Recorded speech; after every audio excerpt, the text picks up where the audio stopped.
कशा आहात विद्यार्थी मित्रांनो, कसा चालू आहे अभ्यास? तर उच्च प्राथमिक शिष्यवृत्ती परीक्षा इयत्ता 7वी मधील स्वाध्याय क्रमांक 12 काळ काम वेग हा आज आपण घेऊन येत आहोत. या टॉपिक मध्ये कोणत्या कोणत्या गोष्टी महत्वाच्या आहेत, काय काय आपल्याला शिकायचे, तर ते आज पाहणार आहोत. आपण नमुना प्रश्न आज बघणार आहोत आणि त्यानंतर स्वाध्याय 12.1, 12.2 आणि 12.3 असे तीनही स्वाध्याय आपल्याला सोडवायचे आहेत. चला चालू करूया. पहिलं बघा, काळ काम वेग. काळ काम वेग आणि वेगवेळ अंतर असे हे दोन वेगवेगळे घटक असतात. काळ काम वेग म्हणजे काय, की आपल्याला माणसांची संख्या दिलेली असते. बघूया आपण काय असतं ते. काळ काम वेग आणि वेगवेळ अंतर. तर पहिलं बघूया, वेग वेळ अंतर. तर ह्याचा एकच फॉर्म्युला आहे. कोणता फॉर्म्युला आहे? वेग म्हणजे असतो स्पीड, हा असतो टाइम आणि हे असतं डिस्टन्स, अंतर म्हणजे.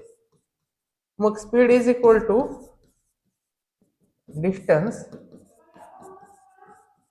अपॉन टाइम असा हा फॉर्म्युला आहे आणि प्रत्येक वेळेस हा फॉर्म्युला आपल्याला यूज करता येतो. एक्झाम्पल कोणतंही असू द्या, ह्या फॉर्म्युल्यातून सुटणार आहे. Speed is equal to distance upon time हा एकमेव फॉर्म्युला आहे. आता कोण म्हणतील की याच्यापेक्षा वेगवेगळे फॉर्म्युले आहेत, पण सिंगल फॉर्म्युल्यामध्ये एक्झाम्पल सुटतं. वेगळ्या काय वेगवेगळ्या फॉर्म्युल्यांची गरज पडणार नाही. पुढे हा फॉर्म्युला झाला, त्यानंतर आपल्याला दुसरं काय बघायचे, काळ काम वेग. काळ काम वेग काय असतं? आपल्याला काय दिलेलं असतात, दोन दोन व्यक्ती, तीन व्यक्ती यांची काम, म्हणजे इथं काय दिलेले असतात, व्यक्ती व्यक्ती दिलेले असतात. त्यानंतर काय दिलं असतं, त्यांना किती दिवस लागतात, कामाचे दिवस.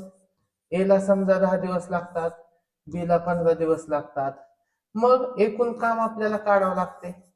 एकूण काम किती काम केलं, दोघांनी मिळून किती काम करणार आहेत, किंवा एकूण किती काम आहे, 10 आणि 15 दिवस लागत आहेत. म्हणजे काहीतरी गोष्ट बनवत असतील. समजा 10 दिवसात, हा 10 दिवसात जेवढं काम करतोय, बी तेवढंच काम करायला 15 दिवस घेतोय. म्हणजे काहीतरी काम आहे. आपण असं म्हणूया की टेबल बनवतायत. काय बनवतायत? टेबल. मग हा ए आणि बी 10 आणि 15चा आपण काढायचा लसावी. 10 आणि 15चा लसावी काढला, तो किती आला? तो लसावी आला 30. आता तुम्ही म्हणाल सर लसावीच का काढायचा? कोणतीही संख्या काढू शकता, पण कॅल्क्युलेशन साठी सोपं, कॅल्क्युलेशन साठी लसावी सगळ्यात इझी असतो, म्हणून आपण लसावी काढतो. ठीक आहे. तर 10 आणि 15चा लसावी काय आला? 30. हे काय आलं? एकूण काम. आता एकूण कामानंतर पुढची स्टेप काय असणार आहे? पहिल्यांदा व्यक्तीची नावं दिली, त्यानंतर दिवस दिले, त्यानंतर एकूण काम दिलं.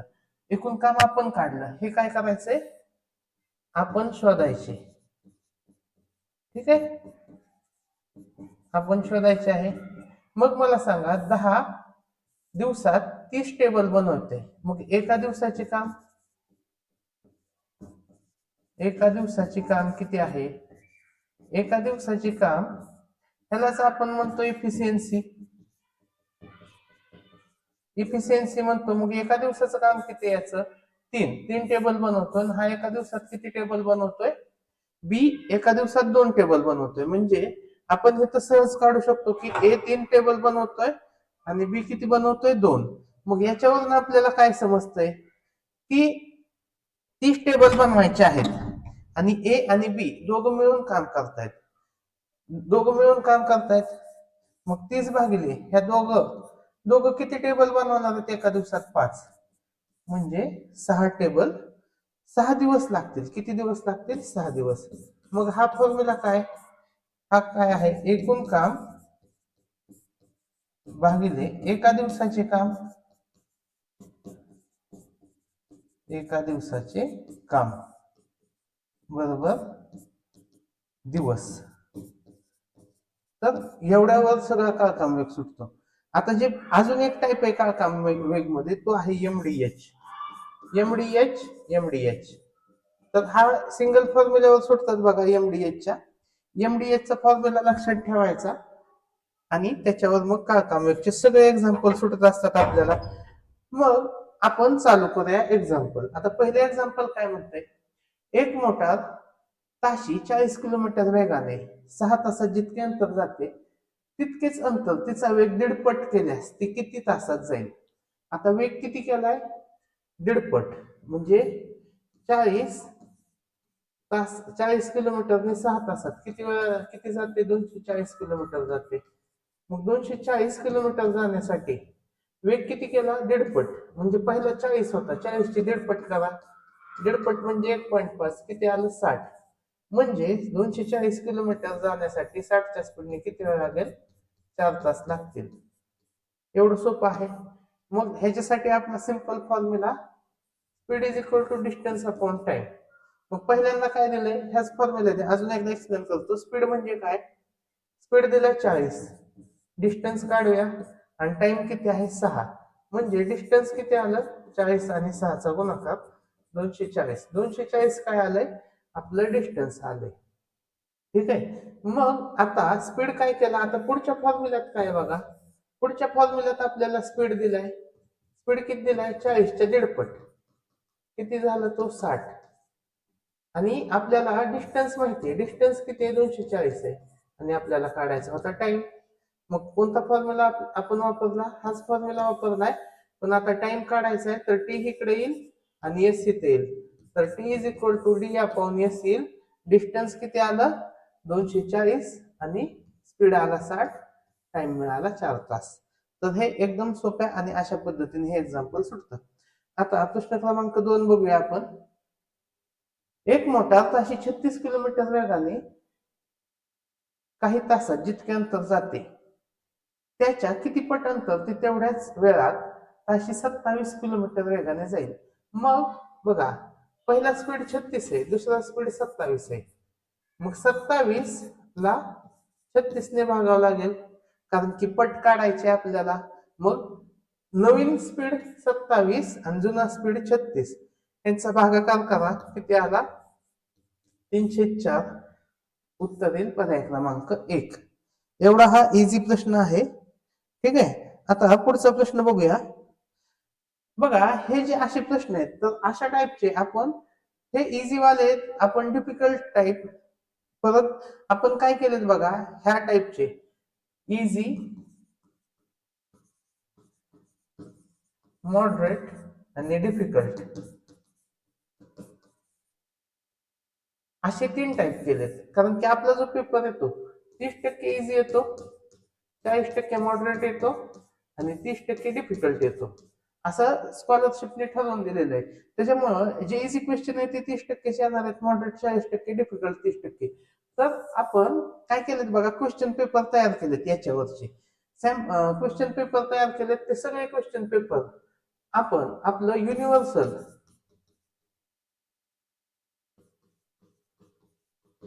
युनिव्हर्सल कोचिंग इन्स्टिट्यूट या ऍप वरती हे सगळे पेपर अपलोड केलेत.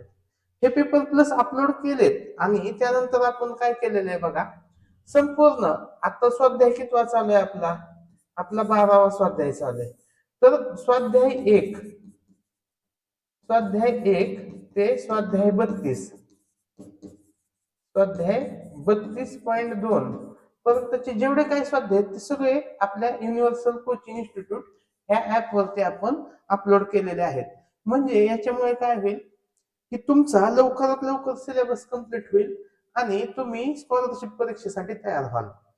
तर ज्या काय क्वेश्चन पेपर आहेत, भरपूर क्वेश्चन पेपर आहेत, प्रॅक्टिस पेपर आहेत, ते सगळे अपलोड केलेले असतील त्याच्यावर. दुसरी गोष्ट, त्याच्यावर आपण लाईव्ह डाऊट सेशन पण घेतो.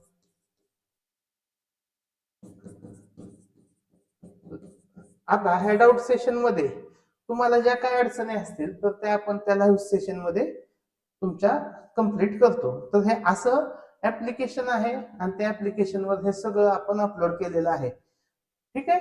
तर तुम्ही ते ऍप्लिकेशन डाउनलोड करा आणि तो कोर्स तुम्ही बाय करू शकता. जे विद्यार्थी स्कॉलरशिपचा अभ्यास करण्यासाठी सिरियस आहेत त्यांनी तो कोर्स डाउनलोड करा. आता बघा प्रश्न क्रमांक 3. जे काम 12 मजूर 20 दिवसात संपवतात, म्हणजे एकूण काम किती झालं? एकूण काम झालं 12 आणि 20. म्हणजे एक मजूरने काम केलं तर 120 दिवस लागायला पाहिजेत. ठीक आहे. तेच काम 16 दिवसात संपवण्यासाठी सॉरी 12×2 = 24, 240 येईल हे. तेच काम 16 दिवसात संपवण्यासाठी किती मजूर लागतील? एकूण काम किती? 240 भागाकारामध्ये 16 येईल, किती येईल? 15. तर उत्तर येईल ऑप्शन 2. हे सोपे प्रश्न आहेत, एकदम सोपे प्रश्न. याच्यामध्ये लेव्हल वाढत जात असते. स्कॉलरशिप मध्ये एवढे इझी प्रश्न विचारत नसतात. ठीक आहे, विचारला तर एखाद दुसरा विचारतात. आपण दाखवलं की कसे त्यांचे क्लासिफिकेशन आहे. 10 मजूर एक काम 18 दिवसात संपवतात. बघा एमडीएच चे प्रश्न आहेत. एमडीएच किंवा एमडी M1D1 = M2D2 हा एक फॉर्म्युला आहे, किंवा M1D1H1 = M2D2H2. पण हे तर एक कंडिशन आहे. कंडिशन काय? की समान काम पाहिजे. कसं काम पाहिजे? समान काम. आता इथे कोणती गोष्ट दिले? मजूर म्हणजे काय? एम फॉर मजूर किंवा मेन. डी फॉर काय? डेज आहे, कामाचे दिवस. ठीक आहे, तर M1D1 = M2D2 असेल, आणि H फॉर आवर्स म्हणजे तास. मग बघूया. बघा 10 मजूर एक काम 18 दिवसात पूर्ण करतात. 4 दिवस काम केल्यानंतर मजुरांची संख्या 14 केल्यास ते काम किती दिवस आधी संपेल? बघा एकूण काम किती झालं? 180 काम आहे. एकूण काम किती आहे? 180 दिवसाचं काम आहे. 4 दिवस काम केल्यानंतर म्हणजे किती माणसं आहेत? 10 माणसं आहेत, त्यांनी 4 दिवस काम केलं. किती काम झालंय? 40 काम झालंय. म्हणजे शिल्लक काम किती? 140. हे 140 काम कोण करणार आहे? मजुरांची संख्या 14 केल्यास. मजुरांची संख्या किती होती? पहिली 10 होती, आता संख्या किती केली? 14. म्हणजे 140/14 उत्तर किती? 10. तर ते 10 दिवसात काम संपेल. म्हणजे ही 4 दिवस इथं काम केलेलं आणि इथं 10 दिवस. मग एकूण काम किती दिवस झाले? एकूण काम 14 दिवस झाले. एकूण काम 14 दिवस झाले. 14 दिवसात झाले. 18 दिवसात व्हायला पाहिजे होतं, म्हणजे 4 दिवस आधी संपले. ऑप्शन 3 आपल्या प्रश्नाचे उत्तर येईल. ठीक आहे, प्रश्न क्रमांक 5 बघूया आपण. ताशी 72 किलोमीटर वेगाने धावणाऱ्या 300 मीटर लांबीच्या गाडीला एक खांब पार करण्यास किती वेळ लागेल? आता अशा टाईपचे सगळे आपण भरपूर, म्हणजे एवढे प्रश्न सोडवलेत अशा टाईपचे वेगवेगळे अंतर भरपूर प्रश्न सोडवलेत. आणि याचा पूर्ण म्हणजे एक तासाचा व्हिडिओ असेल, तो अपलोड केलेला आहे ऍप्लिकेशन वरती, तुम्ही बघून घ्या. बघा तिथं आता पहिल्यांदा आपल्याला एक गोष्ट समजून घ्यावी लागेल. ताशी 72 किलोमीटर वेग आहे. वेग किती आहे? 72 किलोमीटर. आणि तिथं वेग दिलाय किलोमीटर मध्ये, रेल्वेची लांबी दिली 300 मीटर, आणि उत्तर विचारले सेकंदामध्ये. म्हणजे आपल्याला काय करावं लागेल? पहिल्यांदा कन्व्हर्जन करून घ्यावं लागेल. काय? बघा स्पीड कशात दिलाय? स्पीड दिलाय 72 किलोमीटर प्रति तास. मग किलोमीटर प्रति तास असेल तर इथं आपल्याला मीटर पर सेकंद मध्ये स्पीड करावं लागेल. मग मीटर पर सेकंद मध्ये स्पीड करताना आपण काय करतो? 72.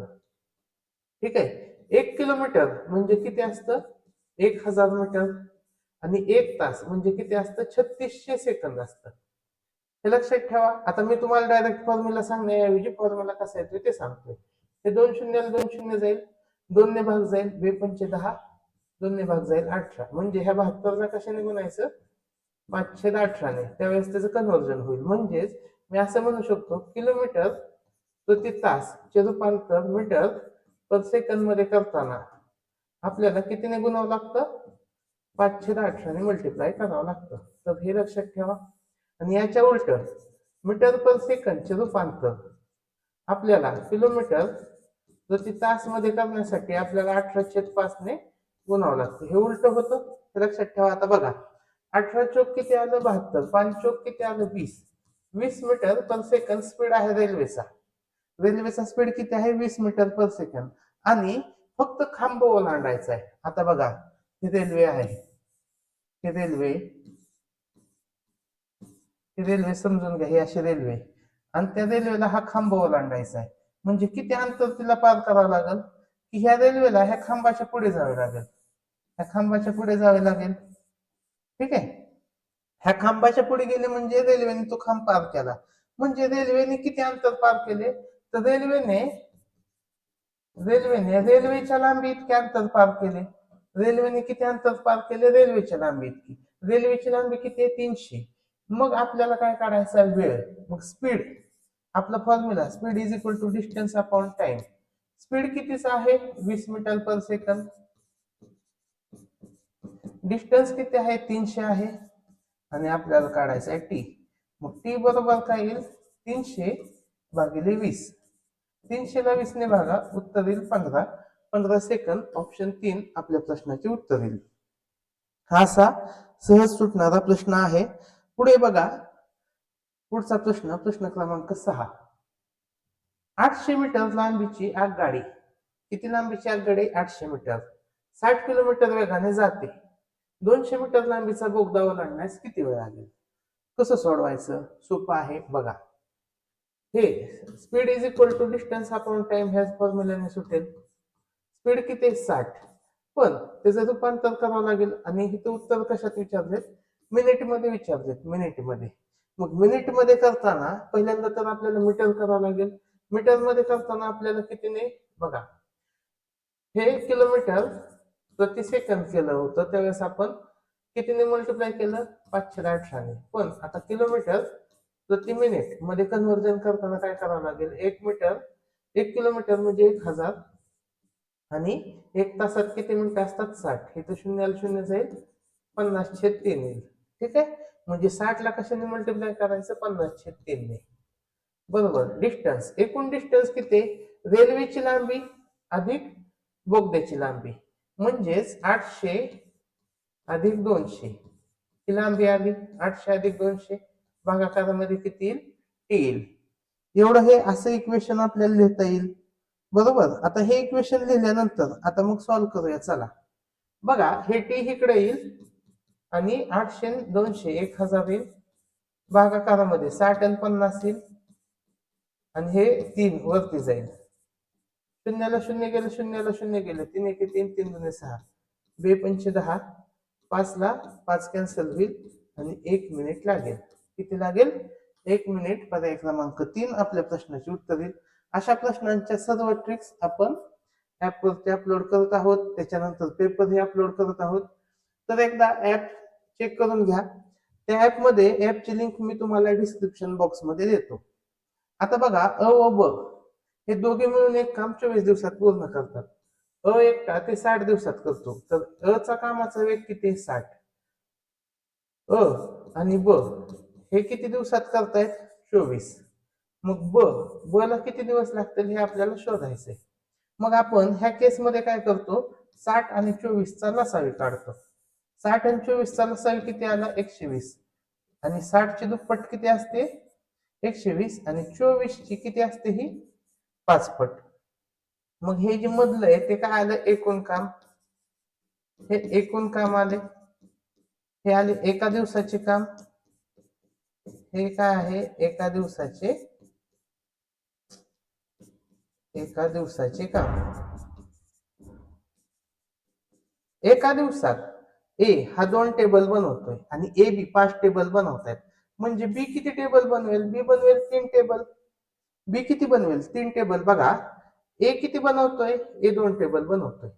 ए बी किती बनवतायत, 5. म्हणजे ए जर 2 बनवतोय तर बी किती बनवत असेल, 3. त्यामुळे ह्या 3 आणि 2 ची बेरीज 5 येते ना. मग हे तुम्ही तुम्हाला सांगितल्यानुसार हे जी मधली टर्म असते 120, 120 ला हे 2 ने भागलं 60 आलं, 120 ला 5 ने भागलं 24 आलं. मग 120 ला 3 ने भागा, उत्तर किती येईल, 40. पर्याय क्रमांक 2 आपल्या प्रश्नाचे उत्तर येईल. तर अशा पद्धतीने आपण जे बेसिक आहे काळकामवेगचं ते इथं घेतलेलं आहे. याच्यानंतरचे जे काही प्रश्न असतील तर ते आपल्या ऍप्लिकेशन मध्ये असतील. आणि अशा पद्धतीचे व्हिडिओ पाहण्यासाठी आपल्या युनिव्हर्सल कोचिंग इन्स्टिट्यूट हा चॅनल सबस्क्राईब करा. 7वी बद्दलचे जे काही इम्पॉर्टंट नोटिफिकेशन असतील किंवा काय प्रोग्रेस असेल ते सर्व ह्या चॅनलवरती अपलोड केलं जाईल. व्हिडिओ आवडल्यास नक्की लाईक करा, आपल्या मित्रांना शेअर करा, चॅनल सबस्क्राईब करा. धन्यवाद.